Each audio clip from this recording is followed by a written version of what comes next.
Thank you. Thank you for the invitation, and it's so nice to be here.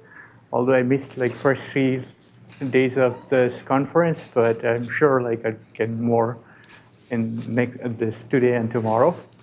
It's funny that I came back exactly 1 year later. I was in a conference a year ago for a different conference, but it was so nice outside and still feel like in the same time zone. Okay, so as my title of my talk suggests, I'm going to talk about something about entropic optimal transport. And this you probably have been hearing many times during this conference. But in a nutshell, let me just kind of tell in one sentence that what I'm going to do, and it will sort of like set up some basic background for my talk. So as you know, like entropic optimal transport is an entropic regularization. So you have a regularization of optimal transport. You have an optimal transport problem, added entropy. Now, what I will do is that I squeeze out this entropy and then try to see that what would happen to this problem, okay? So that's the sort of like the basic description of my talk. And now what I'm going to do is that give a crash course and bore you for next 10 minutes, and then we'll state the main problem for this talk. So, so I'll start with the description of Monge's transport problem. And unlike other talk where like you probably like speakers talked about this Wasserstein 2 distance, here we would kind of focus on the Wasserstein 1 distance for some particular reason. And the Monge's transport problem was about this kind of a transport problem with distance cost, where we sort of assume like that we have two domains coming from this d-dimensional space, and we have some space of probability measures on this two-domain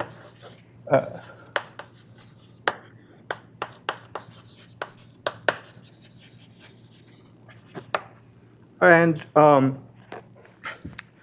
so what the Monge's transport problem look like is to find a transport map which sort of minimizes a particular optimization problem.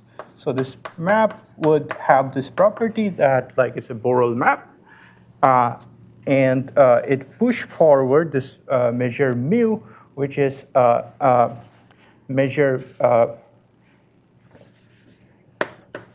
coming from this probability space Px, and nu is a measure coming from probability space Py, and this problem try to find this infimum value of this, where we set the objective function to be of this form.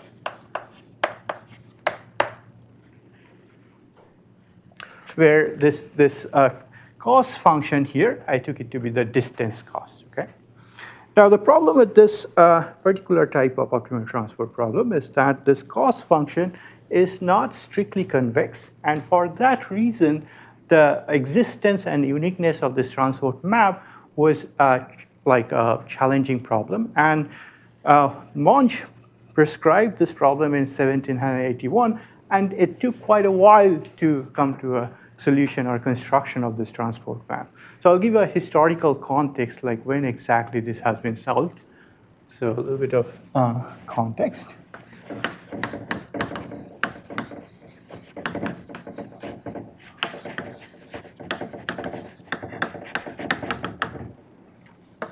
So sort of first breakthrough happened in the work of Sudakov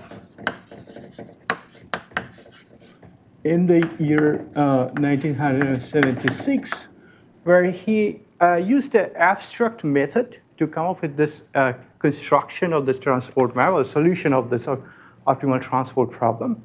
But then there is a logical gap which was not surpassable beyond dimensions greater than 2.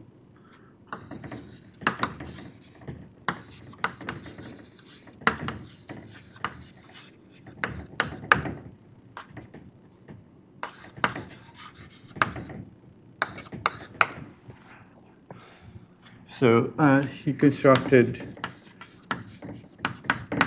or shows the existence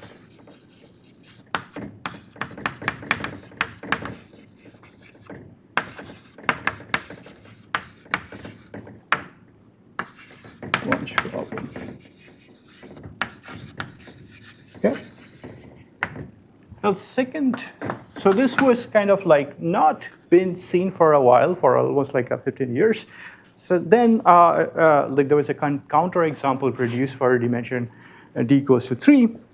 But the issue was resolved in the work, finally resolved in the work of Gangbo and Evans and Gangbo. Let's just put it in the alphabetical order. In the year 1999, and they use a PD technique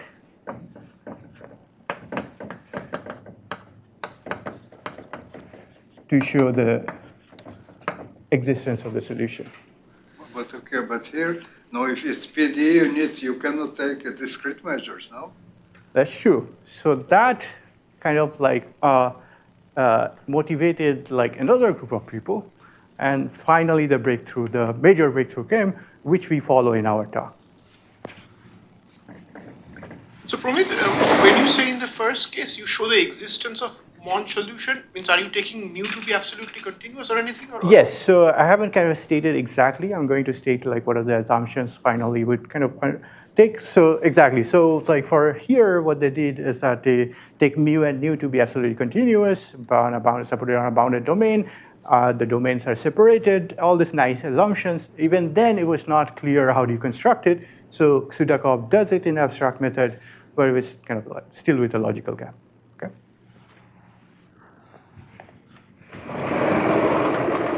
So the third one, which we kind of closely follow in our talk, is by Caffarelli.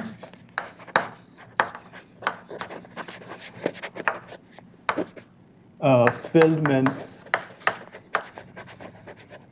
and Macan in the year 2001, where they showed this existence using this construction of something called transport trace. And we'll talk about more about that later.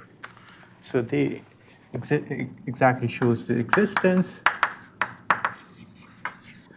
And I'll put in a quotation, uniqueness, not in a very broad sense, but if you restrict it over a class of certain map, then it would be unique of the solution.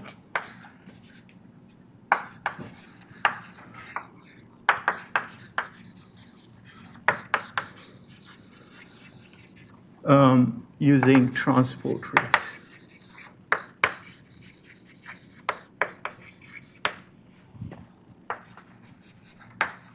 Okay. So this is the background of the story. Now, what we do is that we'll go towards this entropic optimal transport. But before that, let me, as all of us do who does like entropic optimal transport, why we do entropic optimal transport is to kind of like to solve optimal transport problem. And so for that, before going there, I'll kind of recall this Kantorovich formulation because it would be required later in my talk. Okay? It's just a formality. Okay. What's that? Yes, I'll probably use that. Okay, so this is the Kantorovich relaxation.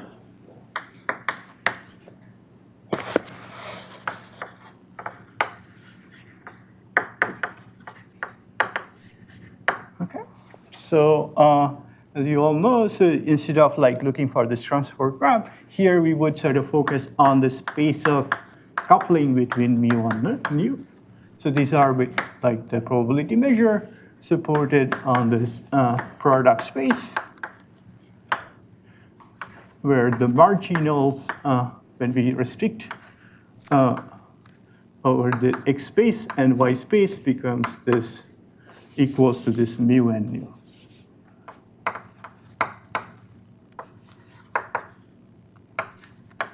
And there, this Kantorovich relaxation of the Monge problem would look like finding this infimum of this over the space of all coupling, such that this integrated cost function, which is the distance cost with respect to this coupling, is minimized, right? And so the complexity of this, as we kind of like have seen so many times, is order of n squared and order of n cubed. One of the sort of like the complexity in the sense this was like you can use the linear programming problem to solve this, and it would take like order of n cubed amount of time to achieve the required precision. And there is also like this dual formulation which we would need later. So I'll just kind of put it in. So which is equals to also this dual formulation, which we sort of use later.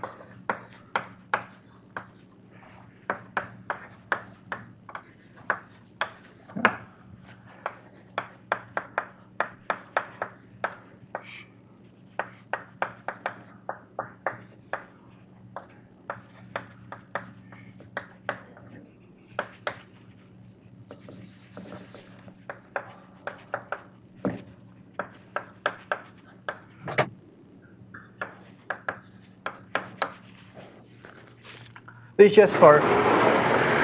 This is 1942 Kantorovich. If you already write the dates, so it's 1942. It's 1942, right? Yes. Not what I'm going to write now, which is this entropic optimal transport, which is like, as we know, is pretty new, but it was actually not also kind of present in the physics literature pretty long ago.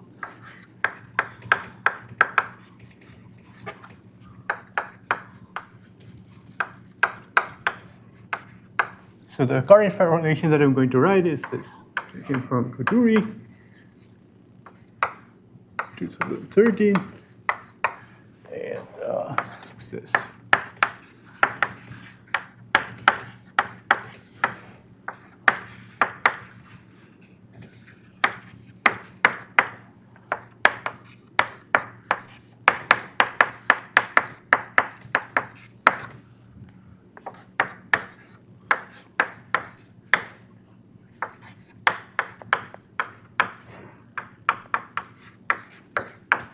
Where the scale divergence between two probability measures is defined as like integral of this log likelihood if P is absolutely continuous with respect to Q, otherwise it's plus infinity. So this is the entropic, this is the problem that we will sort of like study to kind of like, and we can use the synchron algorithm to kind of solve it pretty like fairly quickly. And as this morning Jason mentioned, this has this complexity order of n squared.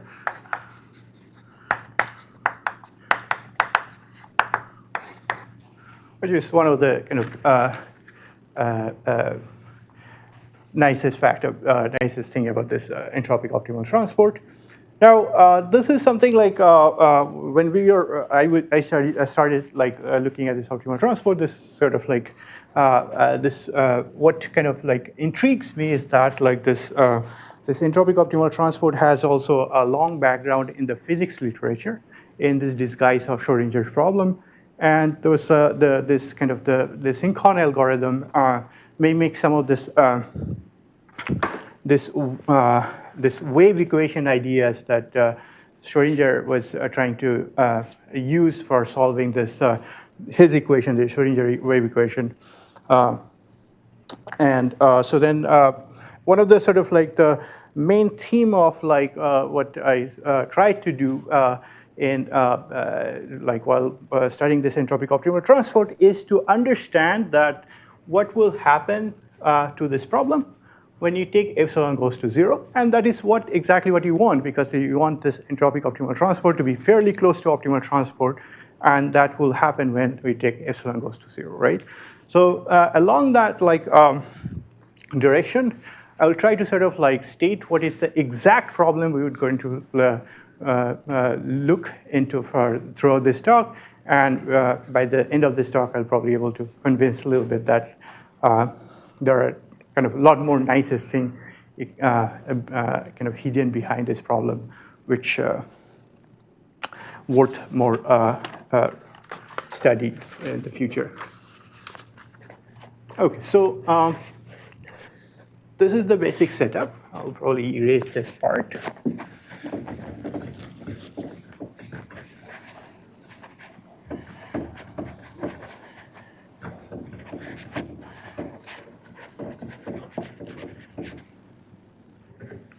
So the first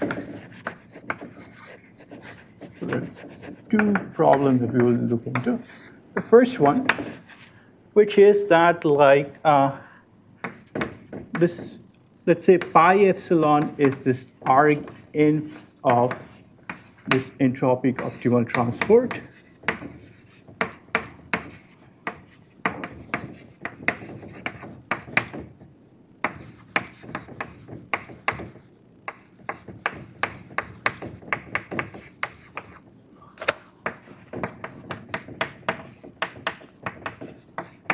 And we are looking at this pi epsilon as epsilon goes to 0. And it's not clear. So let me just say a bit background to this problem. So if this cost function here is the square distance cost function, we know a lot more information because, because there is this cost function itself is a strictly convex function, and there is the KL make it even more strongly convex. So there are a lot more sort of information you can say about where exactly this pi epsilon converge in most of the situation as epsilon goes to 0. Now, since this cost function here is a distance cost, which is not strictly convex, it imposes a problem, like even at looking at where exactly this pi epsilon converge, or rather, like let's say if you look at a pi epsilon of a set B, as epsilon goes to 0, can you say where exactly this, how exactly this limit would look like? So the first problem that we would be looking at is that for a given Borel set B, can we give a description about how this pi epsilon B would look like as epsilon goes to 0, okay? So this is the first basic question you can ask, right? And then if you able to understand this in slightly more details, then we can go to the next step in describing that as a whole, pi epsilon, where does it converge? Okay? So that's the second problem we're looking at. So this is for a Borel set. So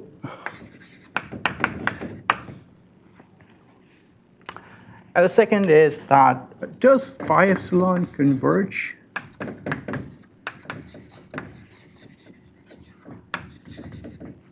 weakly to somewhere?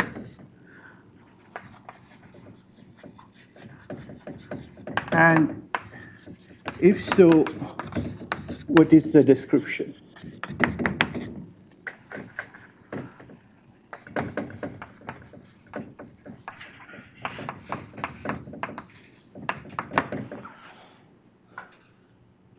Now, let me tell you why the second question is harder.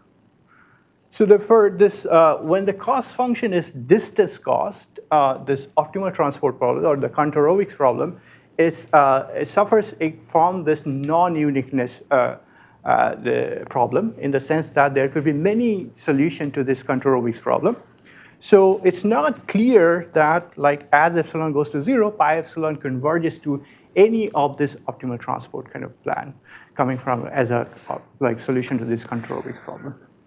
So it's so that's why the second question is even more harder than this saying the limit of pi epsilon B for any particular set B. Okay. Any question about the setting or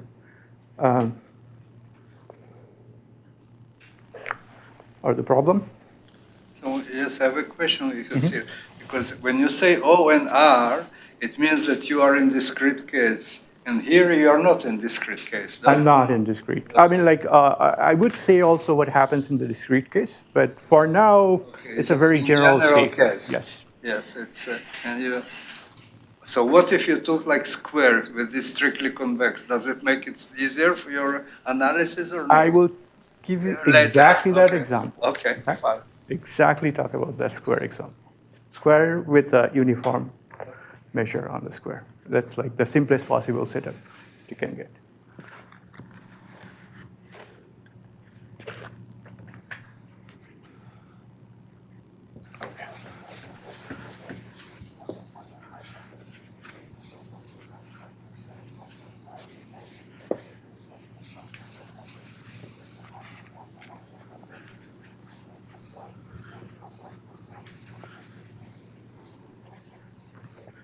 Okay, so let's try to investigate first like the first problem written over here. And for this, so for both of this problem, we'll have a develop a principle. So for the first problem, what we're going to state is large deviation principle. And for the second problem, it would be selection principle. Okay? So this is the large deviation principle.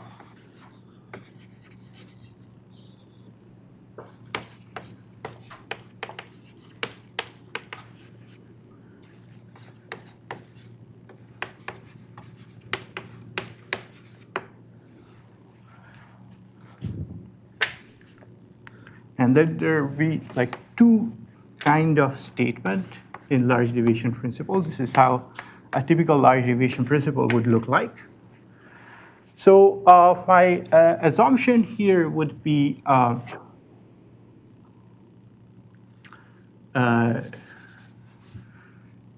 guess this holds for also discrete measure, but better to state this mu and nu to be.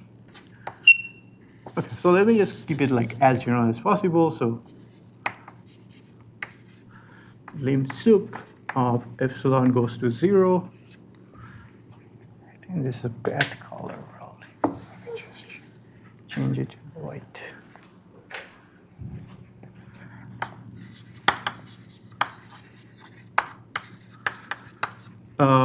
Epsilon times logarithm of this pi epsilon b, where b is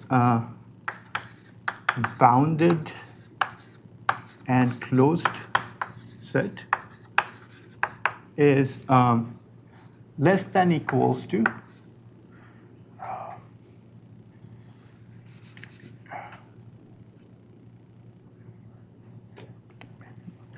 just erase this for now, less than equals to infimum of xy and b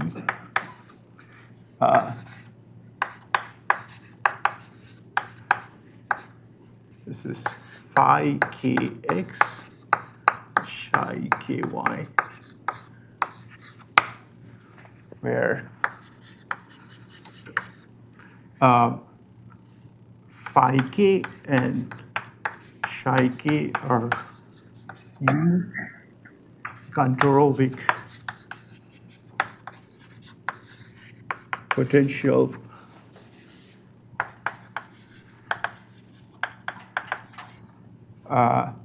constructed by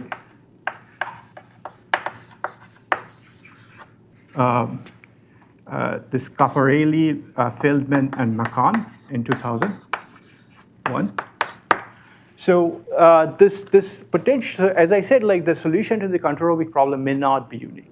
But in this work, they came up with a unique choice of this potential by actually regularizing this problem, not by entropy, adding entropy, but by different mean, and then taking the limit of this regularized problem to construct this unique choice of Kantorovich potential. And this large deviation principle actually would kind of concentrate around like this, or kind of picks up this unique potential constructed by this Caffarelli, Feldman, and Macan.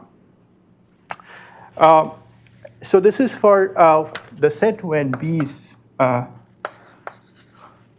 bounded and closed.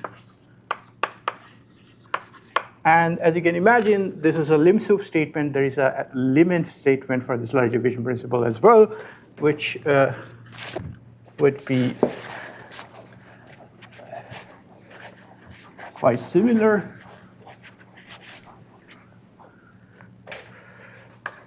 So the limit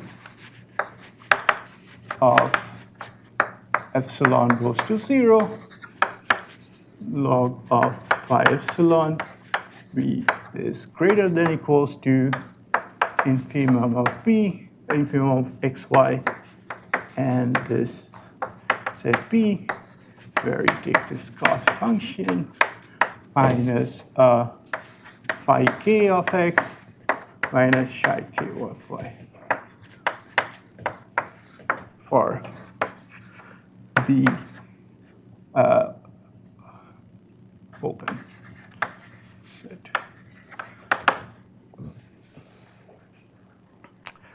So this is how a typical large deviation problem would look like. And so usually one would ask for like this lim sup result for a closed set and this limit result for open set. So we needed this boundedness for some technical purpose, but it could be also generalized for Do you assume that B contains the optimal solution or not? Yeah, so that's I'm coming to that.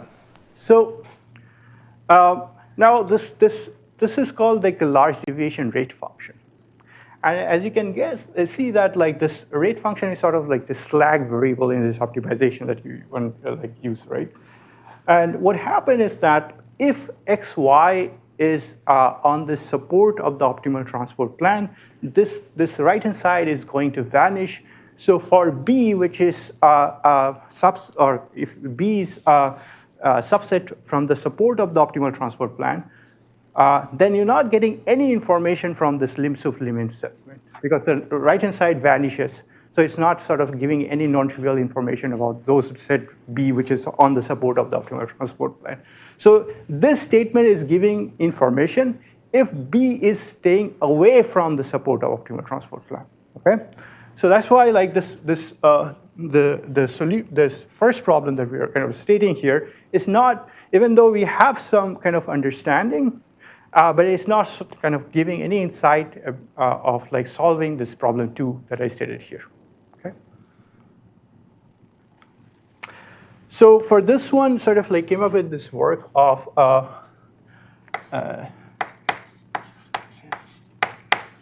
Barrington, G, and Lutz, 2021, and it introduces a property called cyclical invariance of, so remark of EOT to get this LDP principle. So this cyclical invariance property, which is kind of like analogous to this cyclical monotonicity property that you have seen in this optimal transport case, has been used in this work and some of our other later works, which turns out to be pretty useful in understanding this kind of geometry of entropic optimal transport, but not like too much like finer information. But if you want to have like some more like global information, it would sort of like, or local information, it would kind of help you to sort of navigate those. Okay, so now we have to sort of say something for this problem 2. And for that, we need this object called this transport ray, which this was introduced in this work of Caffarelli, Feldman, and Macan. Okay? So what I'll do is that I'll try to sort of like now define this transport ray and give you some example, and then we'll go to this problem 2. Any question before I move on?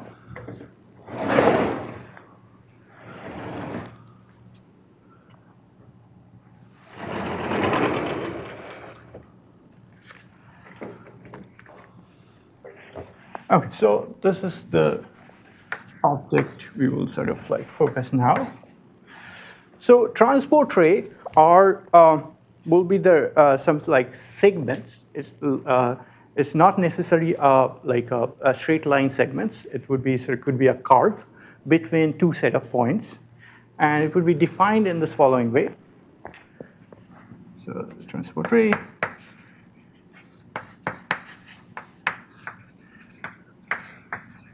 between 2 points, A from X and B from Y, is defined in this following way, where should satisfy this the following properties.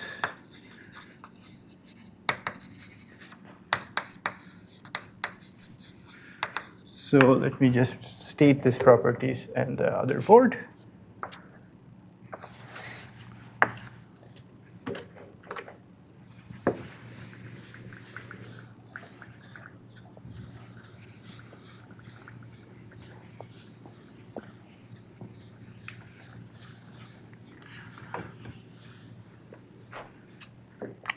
So the first of all, it's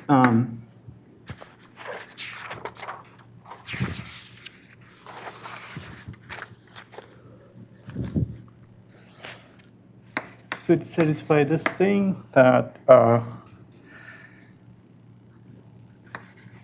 this norm of A minus B would be equals to this phi kx plus psi ky, where this, recall this phi k, psi k came from, this is this dual potential, unique dual potential, or unique up to some constant, came from like this CFM work.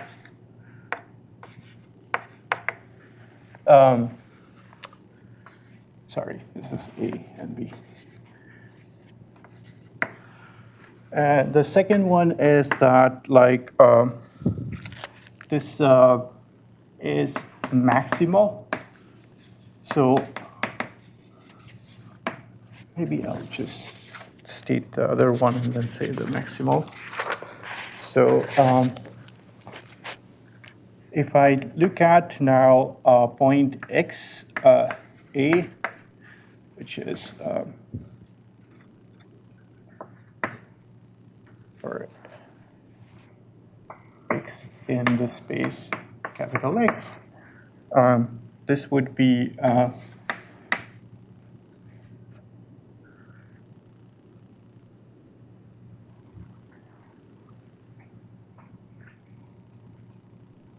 so another thing I just should mention that like so this phi kx, this is something also came from the CFM work, is that like this phi kx equals to a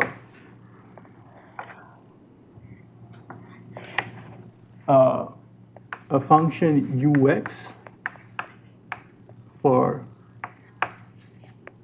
x in the space capital X, and the psi ky, which is this the y space potential, is same as like uy for the same function, which is a one Lifshitz function for y in the space y.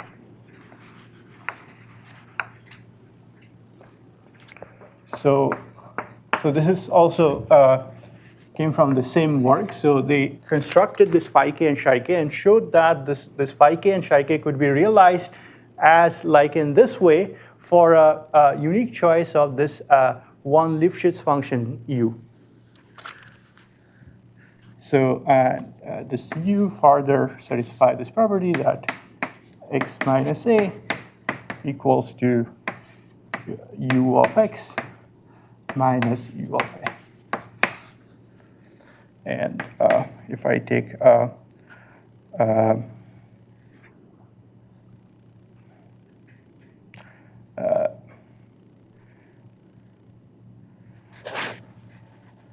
let me check out, sorry. this is.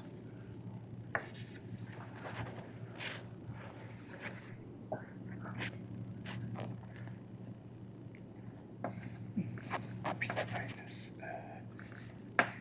C equals to U of A minus U of C.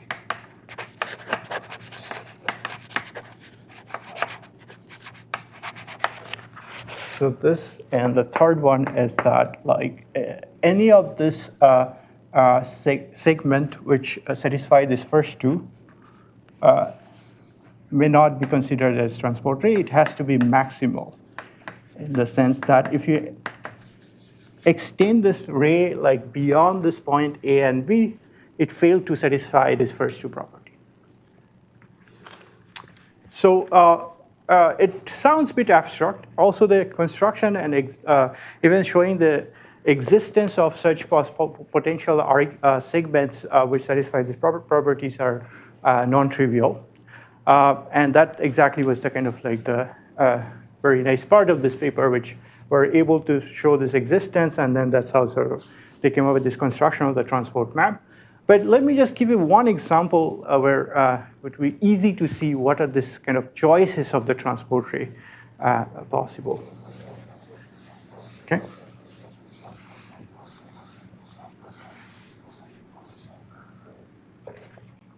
So example. So what we would do is that we would take 2 square,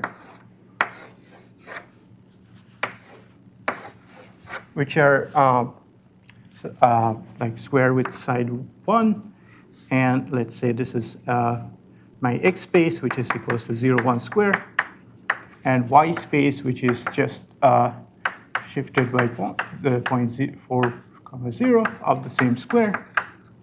And I have this uniform measure on my space x and uniform measure on my space y.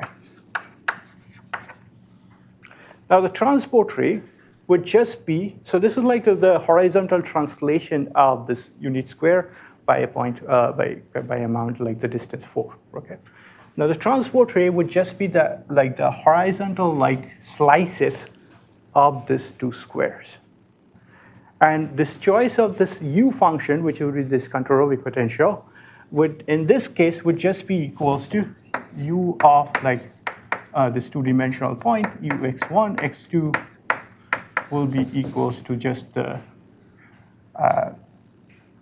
first coordinate here, x1, or minus x1.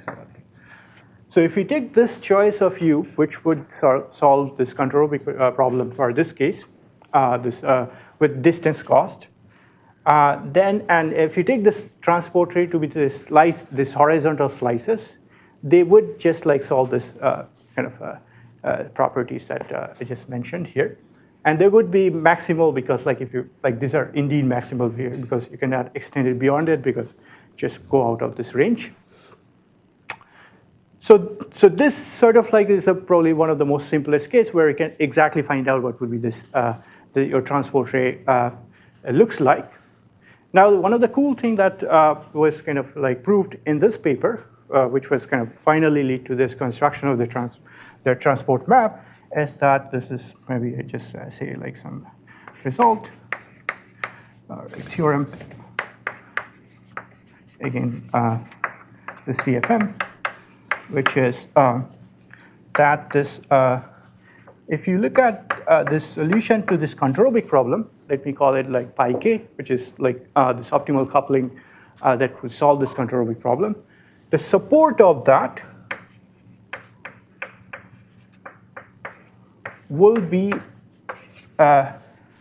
sitting inside the union of all such transport ray where you vary this endpoint of the transport ray. So for instance here, if I look at this, any of this optimal transport coupling for the solution to this Kantorovich problem, they would all be supported on this union of this horizontal slices that we get. Now, like this, yeah. So I guess, Promit, is the issue that any point on this line that you draw on the x can be transported to any point on y? Exactly. So now the non-uniqueness of the solution of this Kantorovich problem is coming because like you can now put any measure on this left-hand side and any measure on the right-hand side of the slice and take the product measure and somehow like combine all such product measure across this transport ray. That would be a solution to your Kantorovich problem. So that's where this non-uniqueness of this Kantorovich solution coming from. Now the question is that the question that we want to study is that, like, suppose you start with this entropic optimal transport problem. How exactly this entropic optimal transport, the solution to this entropic optimal transport wraps around this transport ray as epsilon goes to 0.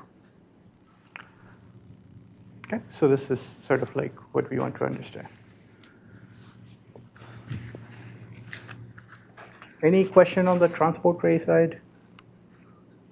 If not, let me just proceed then to the statement.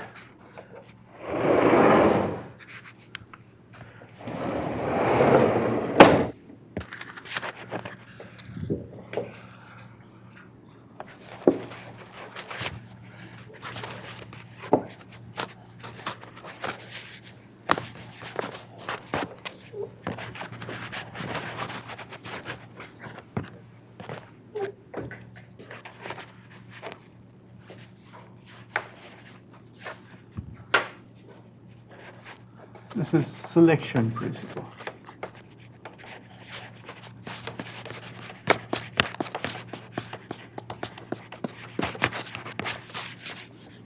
So what we have to do is that we have to sort of like figure out that if there is a limit of this pi epsilon, how this limit is described along this transport ray. And what I'm going to write down a result for this example, and we'll try to sort of like also mention like how you generalize it for other domain. Okay? So pi epsilon, as epsilon converges to 0, will converge to this pi opt, which would be one solution of this Kantorovich problem. And so pi opt solves this Kantorovich relaxation of one problem, so Monge Kantorovich problem, let me just call it.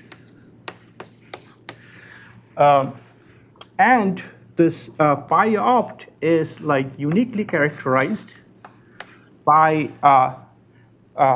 this sort of like description, which is a variational principle. So if you restrict this pi opt on a transport ray with certain endpoints, let me just not bother about the endpoints, then it would be equals to arg_inf of some scale divergence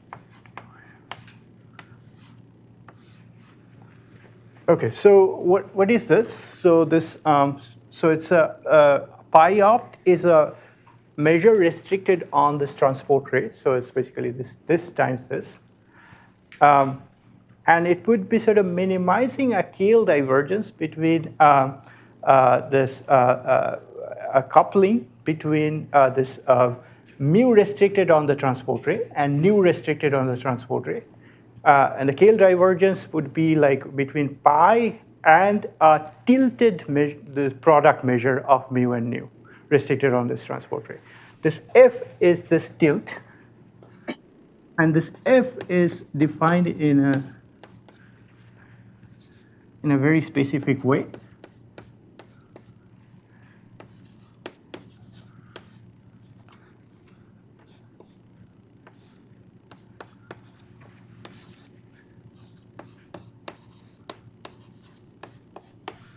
So for this case, where it's two-dimensional case, this tilt of this product measure on the transport ray would be by this kind of like the slightly weird-looking function, which is this distance of x minus y to the power half times the exponential of some constant times distance. It's not clear where exactly this is coming from. I'll try to sort of maybe kind of a very high-level argument to kind of convince you that like, this could be a potential choice. But this is something where this non-triviality of this problem lies. So this is for this two-dimensional example. And if you increase the dimension, what would be the change is that this power here, instead of 1/2, this is going to be d minus 1 to the power 1, or d minus 1 over 2. Okay? So for d greater than 2, this fxy would just be equals to this 2 pi norm of this d minus 1 over 2 times exponential of this x minus y. Now there is this constant c sitting here. For this 2 square example, this constant would be like same for any transport ray. But if you kind of change your domain or like higher dimension, this constant may depend on the transport ray. It could be uniquely described, but it's still sort of like a sort of non-negative constant. I would just mention that for c greater than equals to 0. So you can think of it like in this following way, that like as like this epsilon is going to 0, the entropy of like this between my coupling and this product measure is going to converge to infinity. But what is this transport ray is doing is that it is trapping this like some part of this, some fraction of this entropy. It's like acting as some sort of micro states, which sort of like sort of traps like some amount of entropy, and that entropy, trapped entropy, is basically this infimum value of this scale divergence that we see here. Okay. So I may have like few minutes, 5 minutes. That's nice. So in the 5 minutes, what I'll do is that I'll make a comment about this. Result that the way I stated here is as you can see that like there is a trouble for this factor if I take this dimension to be less than 2, because here this would sort of like be negative. That's not exactly what I want. So for this result, what we prove here, this is done with my collaborator. Aryan this year. So this is for valid for d greater than equals to 2. For d equals to 1, there was a previous work which was kind of like a motivation for us. So I'll just write down this 2 remark, which kind of like reflects the give you some historical perspective. And then maybe in next 3 minutes, I will try to sort of give you a very high-level proof idea for how to came up with this statement. Okay, so there's some remark. Let's use the white chalk.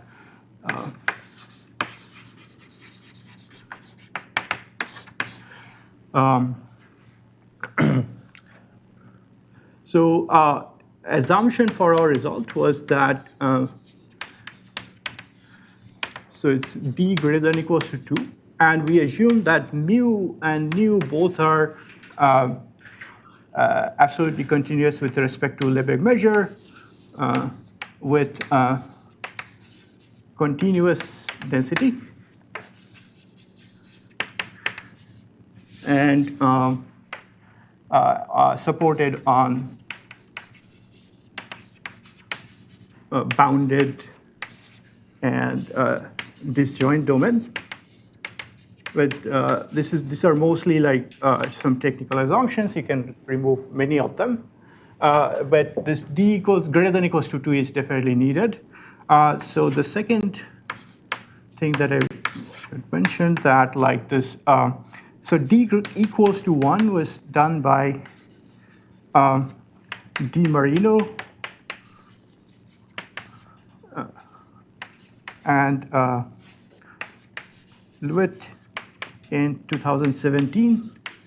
And then didn't need transport ray. It was like mostly based on like looking at this distribution function for the distribution to the probability measure and figuring out some sort of like, so they again came up with some sort of variational variational or selection principle based on some variational principle for this pi opt object for d equals to 1, but they didn't need this analysis on this transport ray in particular.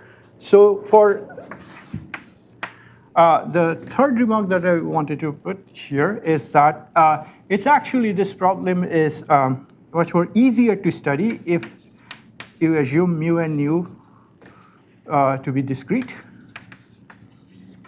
And there is a much more easier description for this, what should be this pi opt. So the pi opt for when this mu and nu are discrete, they just would be this arg inf of negative of the entropy of this pi, where pi solves this Monge Kantorovich problem. So it's as easy as it gets. So pi is this, among this class of all the solution of this Monge Kantorovich problem, you look at the one which has the maximum entropy. So this is sort of like the remark that I wanted to say. And then I will go to this kind of like this broad level proof ideas. Let me just quickly do this.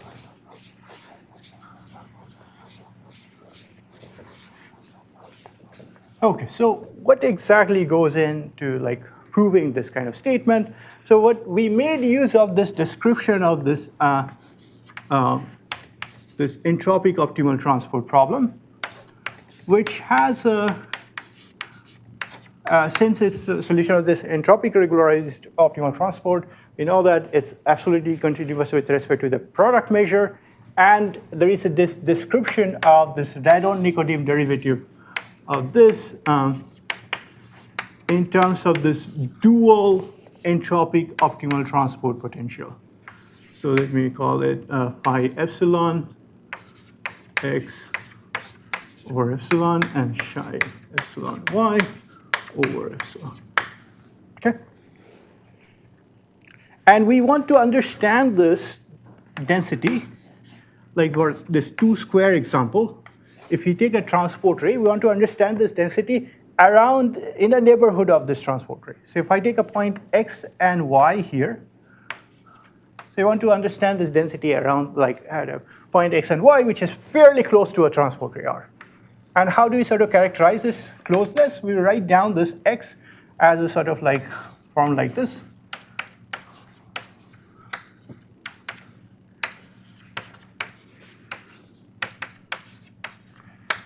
Okay. So xr is the projection of x on the transport ray. Similarly, yr is the projection of y on the transport ray. This x part, y part is the orthogonal kind of like component. Now, if I sort of plug this in here, there is a very nice kind of like Taylor expansion you can do, and things kind of simplify magically here. And this is something you have to believe on me that like you can write down, do some like sort of magical calculation here, and it boils down to an object like this.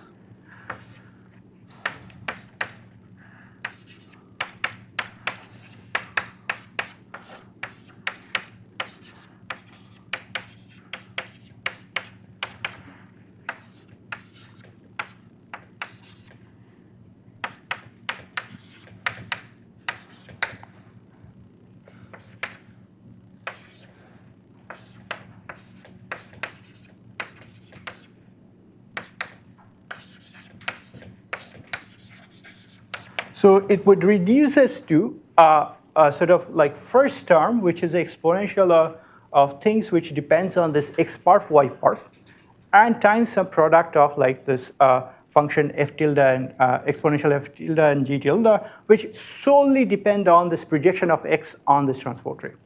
Now, I want to understand this density around the neighborhood because I want to integrate this density around this neighborhood, right? So I have to sort of integrate out this x part, y part from my like the this density here. Now, if you look at this form here, it's this x part, y part only residing on this first factor, and it looks like a Gaussian density. So you just use this Gaussian kind of integration here to remove this.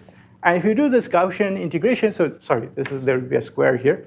So this term, which is sitting here in the denominator of x part minus y part norm square, is like a variance of a Gaussian distribution, right?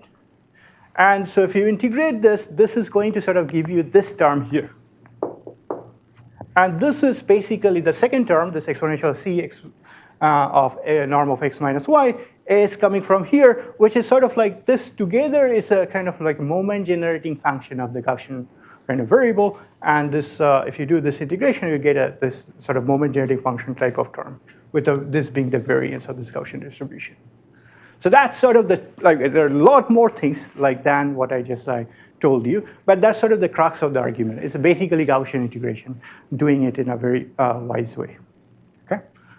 Okay, so I'll finish my talk here. Thank you for your attention.